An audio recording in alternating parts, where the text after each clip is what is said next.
Hey, Sasa. Yeah. How you doing? Great, great. I'm well as well. Yeah. So any feedback on the moratorium? Not yet, sir. There are a few documents we will require, to support your request. I thought I'd given you everything. I mean, what more do you need? Well, with what we have, we can't proceed with the moratorium. I must also inform you that if by end month it has not gone through, your account will be handed over to collections.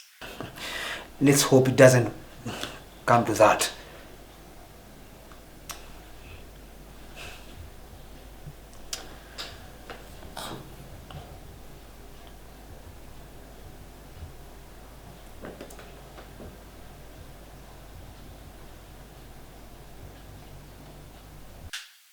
Yo, bro, vipi? Yeah. Well, bro, I need your help. As it things are thick. Tena? Not sure I will help you, bro. Aki, please. Just anything. Ile cash extra nilikuwa nayo, I put it up on the bond that was issued last week na CBK. Sina kitu imebaki. Wish I could help. Hata kama ningekuwa nataka maze sai siezi. Okay.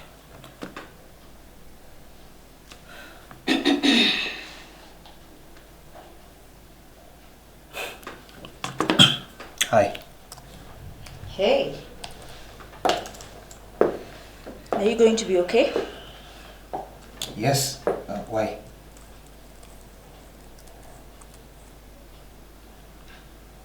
How much of that did you... Enough. Enough. Enough to know that we are broke. What I don't get is why you don't trust me enough to tell me. How do you propose I do that? I mean, just walk up to you and say, hey, honey, we're broke. For a start.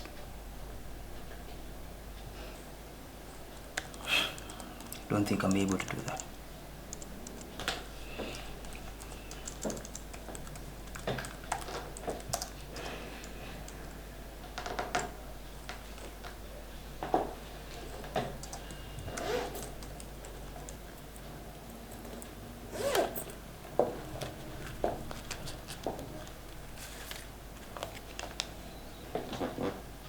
What is this?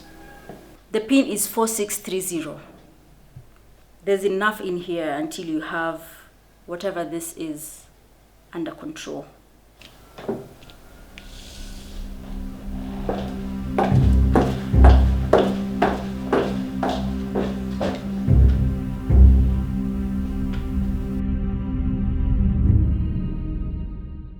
Hello and welcome to yet another exciting episode of Hashtag For Better For Us. On these particular episodes that we've been running, we have learned a lot. We've got nuggets of wisdom on how we will work out our marriages, and I believe you've been benefiting. Our goal is to reach 100,000 marriages and families, and you can help us do that by 1, subscribing. Yes, thank you for subscribing. And 2, sharing. Share this with everyone that you can so that this message would reach as many as it can.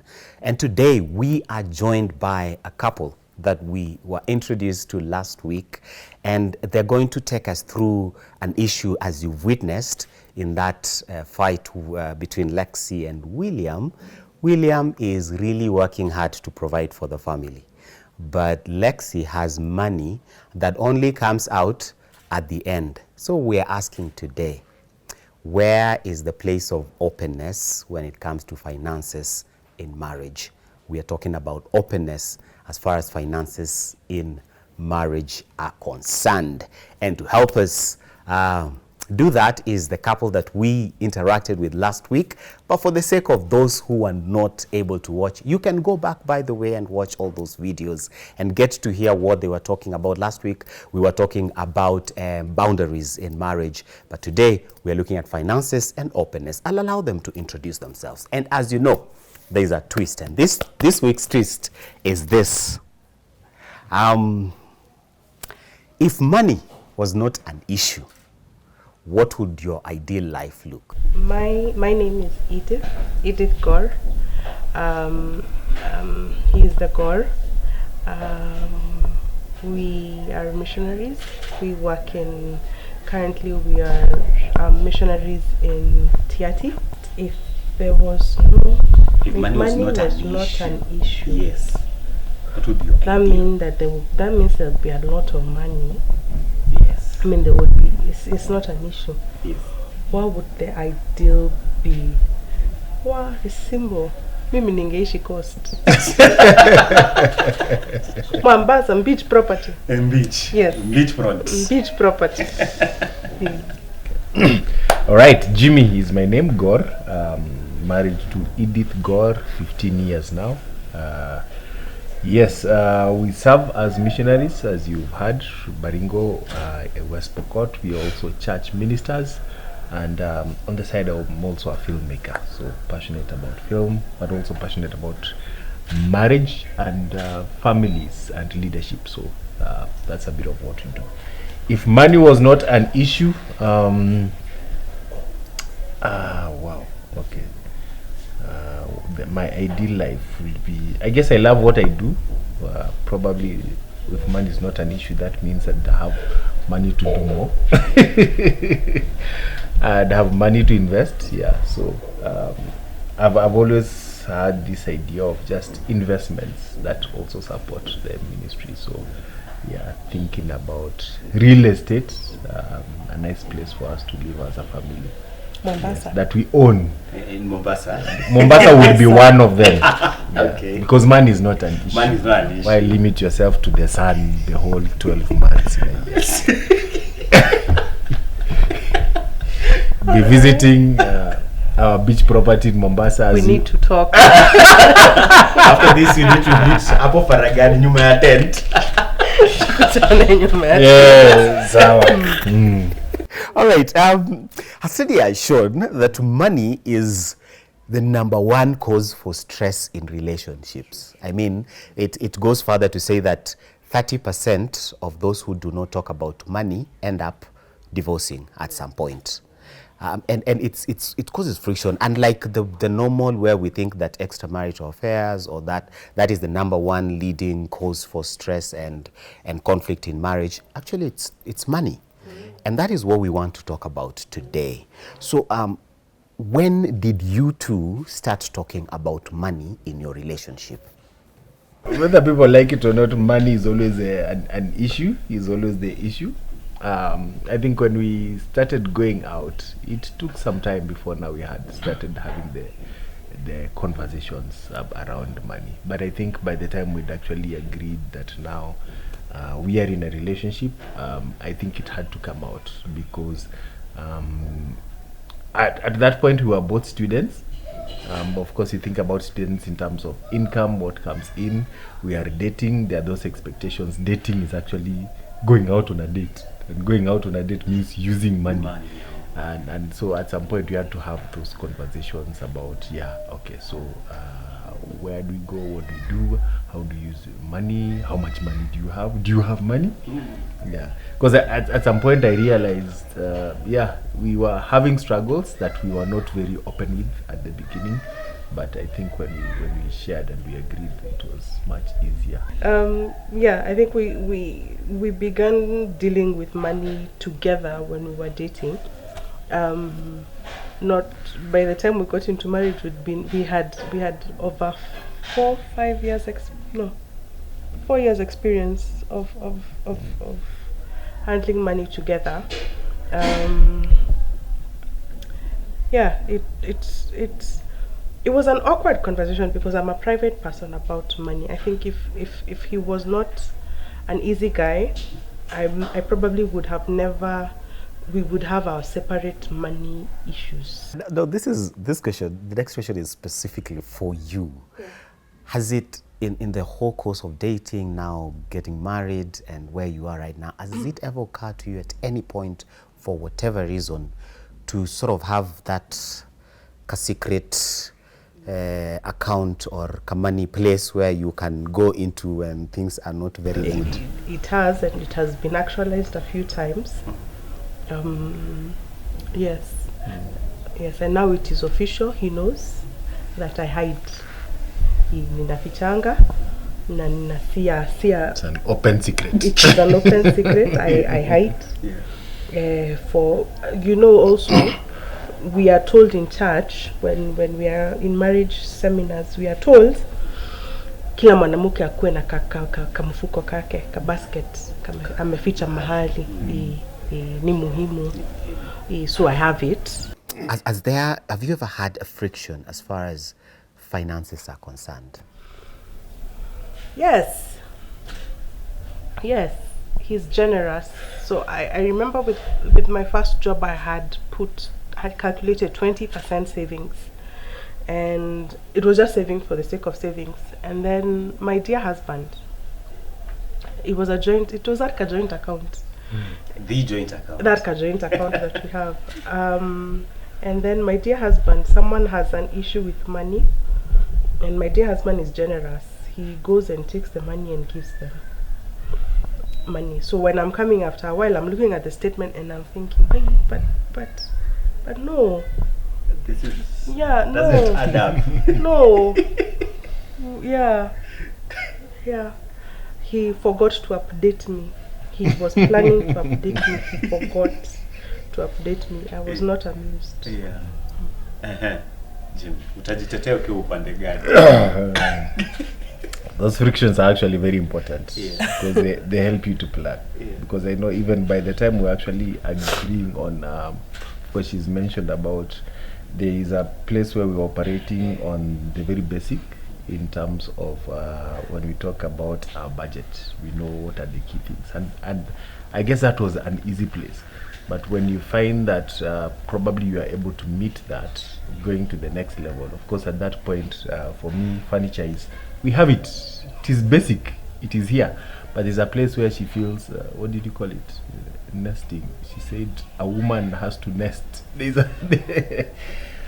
and that understanding that there is something that probably she feels at this phase, it's important, and you look at it, we can afford it probably based on where we are if we just apportion. So I think the place of the wisdom at that point is sour. Let's apportion. What do I value? I value missions. I value giving. That's actually part and parcel. So when we actually discussed, then we actually agreed sour. So let's have an account that's going to take care of this. Let's have an account. You take care of this. She has that, what she takes care of. We even have a portion specifically for giving, so that it takes care. I'm not tempted to take from what's not supposed to go to people. Yeah, because I think that's when we began that. We had a conversation about it, and Akapata, we apportion everything, it goes, and he has his giving account, so that he can give. Okay, so now let's talk about personalities when it comes to matters money. There's a story here now. Could you elaborate your different personalities when it comes to money? Money is to be used. What's the point of making money if you can't spend it? If you don't spend it, you keep it for who?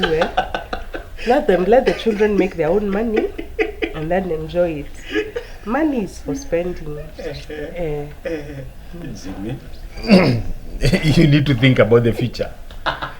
As you're spending. Yes. So for me, and actually the things that now, my interests in our apportioning the money was one, some kind of a scheme investment for our kids in future insurance. So that for me was key, which I pushed for and went through in that committee.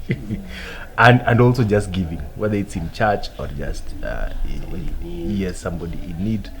Because I think by virtue, I guess that's a personality thing, and by virtue of the relationships and the places where I've served, there are always all these needs, and I can't be blind to them. So asking ourselves, so that wisdom will demand that we don't give away everything. So can we also be at a place where there are times when you can actually say no, but what basis do we say no? Because initially my problem was, how can I say no and I know there's money here? Yeah. But if it's money that's specifically for that and it's over, the reality is we don't have. So I don't feel guilty at that point when I say no. So I guess that's it. How do you then achieve oneness when it comes to matters money? Because, I think that's a very difficult space, especially for many couples. How do you grow to a space whereby we're in agreement? I'm earning 20,000, you're earning 15,000, or you're earning 100,000. Let's put this money together, and this is how do we expend this? I mean, you're one, you agreed, and you're moving the same direction as far as money is concerned. I think for us, it's probably lessons that came with the seasons. The reality of it is that when she was still a student, I was actually planning our wedding and raising all the money that was actually needed and supporting her. Partly, including her fees. My father stopped paying fees. No offense, yeah.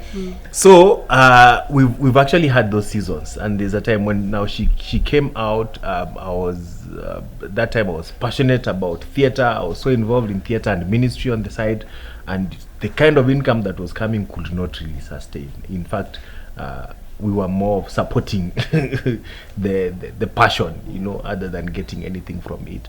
And then somehow in the process, she actually got a job, and she actually sustained us through that. So that is a season that came. There's a season that came when now she was out of that job. Now it was actually me who was supporting, and now we are also serving together.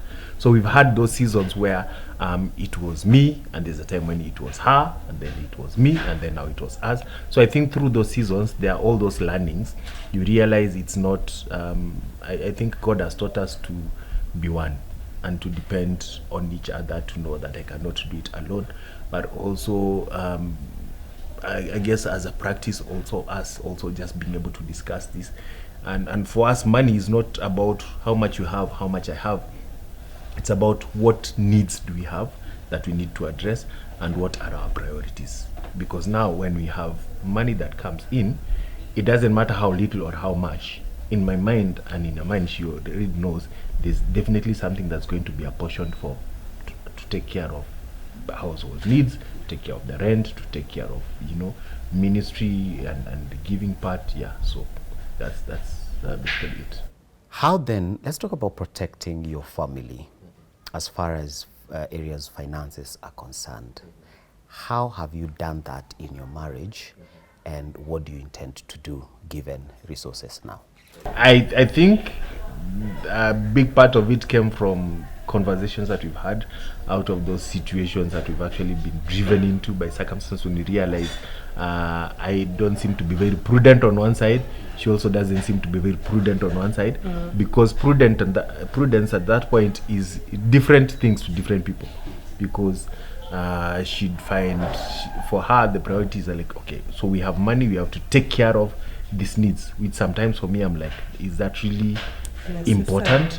Me, I feel like this is probably more important. But then just realizing that there's that balance, for me, I realize that taking care of family financially is to make sure that her voice is heard, and that she has a role that she's actually playing, so that even for us in our budgeting, there is what is expected to come from everybody and what everybody does.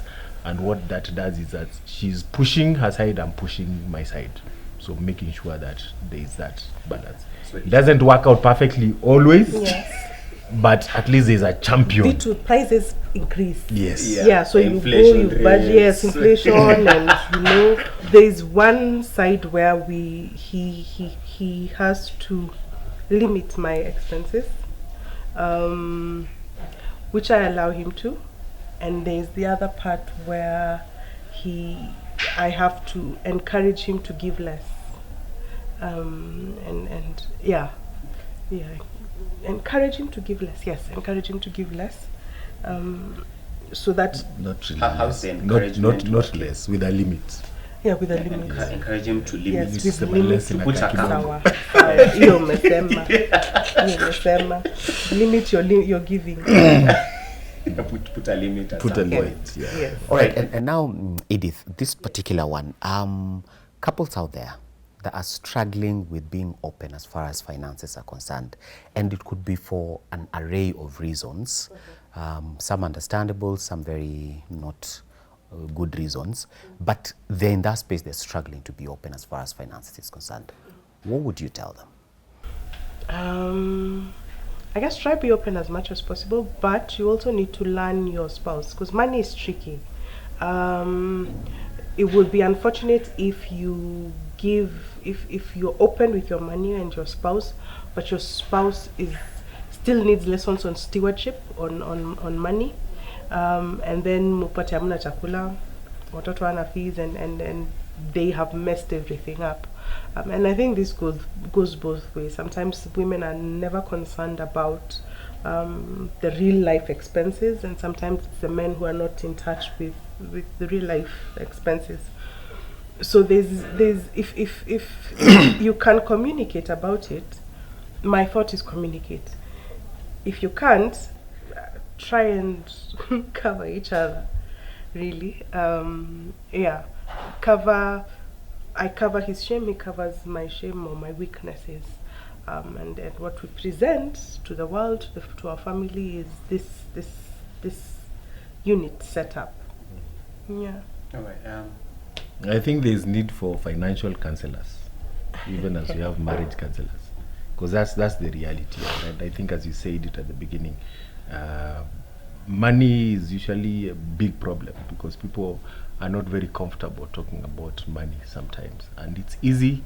I think the easier way out is usually you have yours, me I have mine, but the reality of life is there's actually a time when I am in need, and I think it's a difficult place to be when we are in a marriage and I am in need and you are doing well and I cannot open up. So I think it's a good place where we can cultivate trust, and so I think we need just to learn to be open. So I think counselors need to help us to be more open with our money, even as we consider management. But I think the other thing again is money just accentuates usually who we are. So it shouldn't be the basic, but that means I need to really know myself and I need to know my spouse. What value does she bring in this? Because with that understanding, it makes management even of the money much easier, and I would actually understand. There are some things where she will goof even after what we've agreed on, but I like, wacha nimsamehe tu, Father forgive her, for she does not know what she's doing. You're dying to the flesh. Yeah, and the same for me. There are times when I'll feel like, this is too much. And we actually had recently that experience where I got some money and I'm supposed to have money at the end of this, but I'm doing all of it has gone away because of a new mission project that you are beginning that seems to be demanding too much. So I feel as if I have nothing to myself, So when there are those seasons that will actually come. Got you. Yeah. You got. When those seasons come, will she understand that she can actually support me through? Will I understand and support? Because if you don't know, I guess you'll always be shocked, and that's where mtakosana two of you. Yeah, so it's good to know. Okay. All right. And we need to bring this to a close. And this, I want us to give a parting shot on salts. And I want you, Camera Ndiyo, speak to the wives out there when it comes to money. I know in a traditional context, it's always said that the man is the provider, the one who ideally does every other thing. And many times we get into marriage with that in mind. But I think there needs to be a shift where we think of marriage as a partnership. I come as a whole, you come as a whole, and then we do this together. Because I think when God looked at Adam and said it is not good for this man to be alone, there was a gap that needed to be filled. And if you look at it in the context, money plays a big role in that. There is a time when your man is going to have everything, but there's a time when he's also going to be in need. Do you create that environment when you can actually even be vulnerable and to say, man, nimesota, I need support? And how open are you in terms of what you have and what they have? How do you see that building into each other? So for me, I think complementing is the way to go. Otherwise, we are competing to see who is better. All right. And Edith, speak to the husbands. Life is long. Especially if you're married to one person, life is long. Life is long. Hey, life is long. So in this season, if you plant a seed of arrogance and pride, in the next season, utavuna, pressed down, shaken together, running over. If you plant a seed of love, if you plant a seed of she knows you've got her, you had her in this season, life is long. Wait, life is long. In the end, or whenever, in the next season that it is, she will have you. So, life is long. Life is long. Panda mbegu yenye unataka kuvuna. All right. Thank you very much for that. And unfortunately, that's all the time we had for this episode of Hashtag for Better for Us. We've been having a discussion around finances and where it touches openness. How open should we be with our spouses when it comes to matters money? Would like to know your thoughts as well. Leave us a comment on the comment section. Tell us what your thoughts are as far as finances are concerned. And should we open? Should we each live their own lives? How do we strike a balance? We would like to know what you think. And also, if you're out there and you're struggling in one way or another, it could be in the areas of finances or whichever other area as far as your marriage is concerned, our prayer is that your marriage will thrive. And there's a team of people who are willing and ready to support you in this journey. They are here to pray with you, counsel with you, and hold your hand as you're going through these phases of marriage. Reach out to us. Drop us your contacts in our social media inbox, and we will be able to reach out to you and offer the help that you so desire to have. But until next week, this is what I would like you to do. Subscribe, share, share, share. Tell everybody to tell everybody else to tell everyone else who's remaining that there's something good going on here at Picture Safi Productions KE, and you can reach us on our social media platforms. They are running on the screen as we are talking right now. So reach out to us. Let us know where you are and what you think and what plans you have, and we'll be able to reach out to you as well. See you again next week when we'll be engaging on a different topic, and I know you will be blessed. If you've not caught any of the rest of the episodes, go back. They're there. The links are here, and just get to watch and be blessed. Let us learn together. God bless you. My name is Fred Makori. I've been hanging out with Jimmy and Edith.